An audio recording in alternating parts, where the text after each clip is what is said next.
Good morning to all the students. Children, today we will start chapter 4 in your English literature book. The name of the chapter is Sardar Vallabhbhai Patel, the Iron Man of India. First of all, we will start with the reading portion. Along with it, I will explain it to you all. So let's start. Popularly known as the Iron Man of India, Sardar Vallabhbhai Patel was one of the founding fathers of the Republic of India. He played an exemplary role in getting India independent from the British rule. However, his role in the struggle of India's independence did not end just with that. He was the man who guided the country to become a united, independent nation. Iron man of India के name से जाने जाने वाले सरदार वल्लभ भाई पटेल जो थे वो India के one of the founding fathers में से थे जिन्होंने रिपब्लिक इंडिया को बनाया। उन्होंने एक बहुत परफेक्ट रोल निभाया इंडिया को ब्रिटिश रूल से आज़ादी दिलाने में। उनका रोल सिर्फ इसमें ही एंड नहीं हुआ, वो वही इंसान थे जिसने कंट्री को गाइड किया यूनाइट होने के लिए, एक होने के लिए और आज़ाद होने के लिए, इंडिपेंडेंट होने के लिए। Born to a Gujarati family in Karamsad, Sardar Vallabhbhai Patel was the fourth of the six children of his father Javeri Bhai. He had three elder brothers and a younger brother and sister. Sardar Vallabh भाई पटेल जो थे वो एक Gujarati family से थे करमसाद में, और वो 6 बच्चों में से 4th नंबर पर थे अपने फादर के। उनके फादर का नाम था जावेरी भाई और उनके 3 बड़े भाई थे, एक छोटा भाई था और एक बहन थी। From a very young age, Vallabh Bhai displayed remarkable mental toughness and physical strength. Once he had a boil in his armpit, and during those days in his village, the people usually went to a man who used to heat an iron rod and put it on the boil to treat it. When young Patel went to him, he was reluctant to treat him, but Patel did not wait for the man and himself placed the hot iron rod on his boil. बहुत कम as से ही वल्लभ भाई पटेल जो थे वो एक remarkable, उनमें mental toughness थी, एक मेंटल स्ट्रेंथ और फिज़िकल स्ट्रेंथ बहुत थी। मेंटली भी वो बहुत स्ट्रांग थे और फिज़िकली भी बहुत स्ट्रांग थे। एक बार उनके आर्म पिट में एक बॉयल हो गया था, फोड़ा जिसे हम कह सकते हैं। उस टाइम में जो गांव के लोग थे वो एक ऐसे इंसान के पास जाते थे जो कि लोहे की रॉड को गर्म करके उस फोड़े पे लगाया जाता था उसे ट्रीट करने के लिए। और जब पटेल वहाँ पर गए उस आदमी के पास अपना ट्रीटमेंट कराने के लिए बॉयल का, तो वो आदमी उनका ट्रीटमेंट नहीं करना चाह रहा था, लेकिन पटेल ने उस इंसान का इंतज़ार नहीं किया कि वो उनका ट्रीटमेंट करे। उन्होंने खुद से वो हॉट आयरन रॉड जो होती है, लोहे की गर्म रॉड, उन्होंने खुद से ही अपने फोड़े पे रख कर उसका ट्रीटमेंट कर लिया। दिस शोज़ कि वो एक बहुत ज़्यादा मेंटली एंड फिज़िकली स्ट्रॉन्ग इंसान थे। Patel grew up to become barrister. Working hard, he greatly expanded his practice and his wealth. Meanwhile, he got inspired by the works and teachings of Mahatma Gandhi and became keenly interested in India's struggle for independence. As one of the leaders of the Indian National Congress, he rose to prominence in his home state, Gujarat, for his outstanding work of saving the peasants of Gujarat from the oppressive policies of the British Raj through Bardoli Satyagraha. It wasn't long before Patel became indispensable for the nationalist movement. It was for his ability to lead from the front that he was given the nickname Sardar, meaning the chief.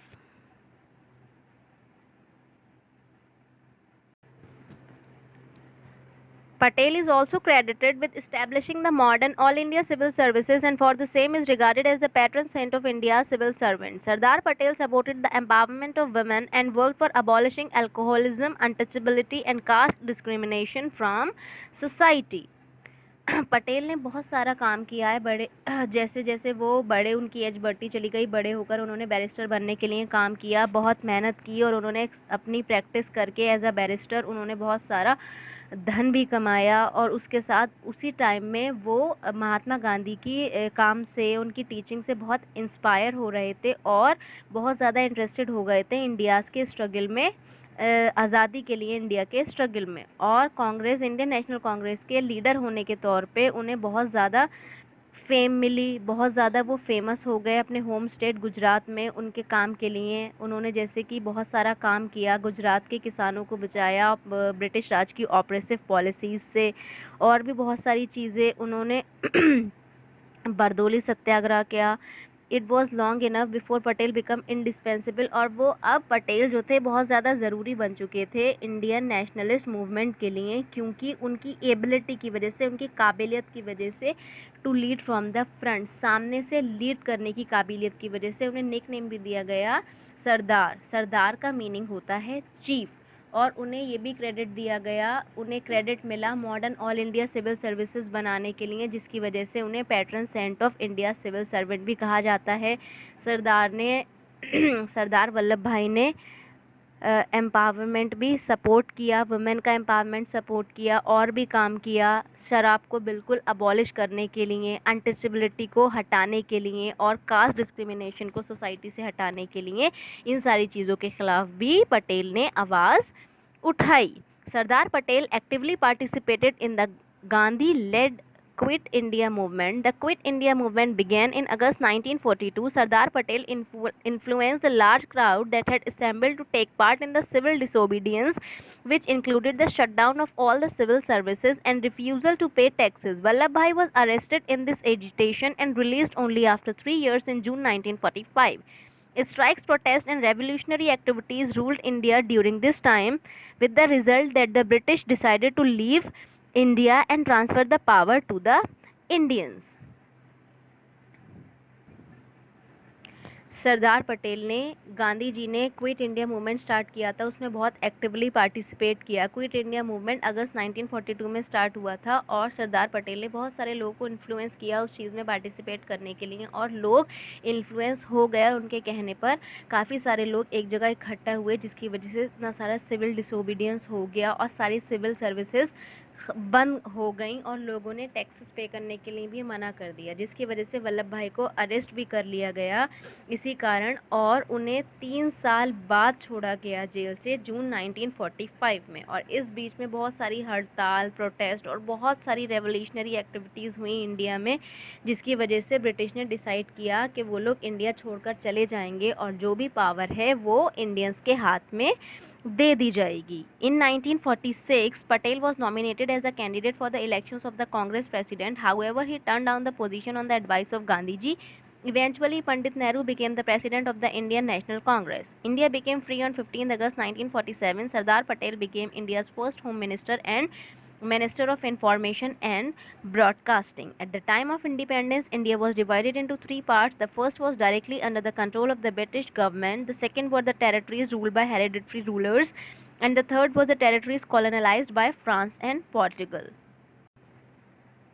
1946 में पटेल को nominate किया गया elections के लिए Congress president के, लेकिन position he turn down the position, उन्होंने अपनी पोजीशन टर्न डाउन कर दी गांधी जी के एडवाइस पे, और उसके बाद पंडित नेहरू को इंडिया का फर्स्ट प्रेसिडेंट बना दिया गया। उसके बाद इंडिया 15 अगस्त 1947 में आज़ाद हो गया, और सरदार पटेल इंडिया के फर्स्ट होम मिनिस्टर, आज़ाद इंडिया के फर्स्ट होम मिनिस्टर बने, पहले गृह मंत्री बने, and he was also the Minister of Information and Broadcasting.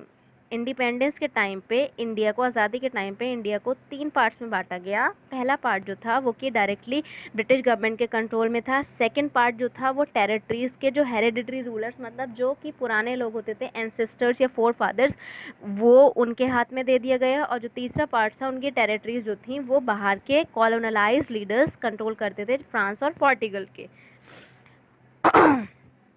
Patel had realized that the dream of a unified and free India could only be achieved if the 3 territories were integrated as one. Blessed with the practical acumen, great wisdom and political foresight, he took up the uphill task of unifying India.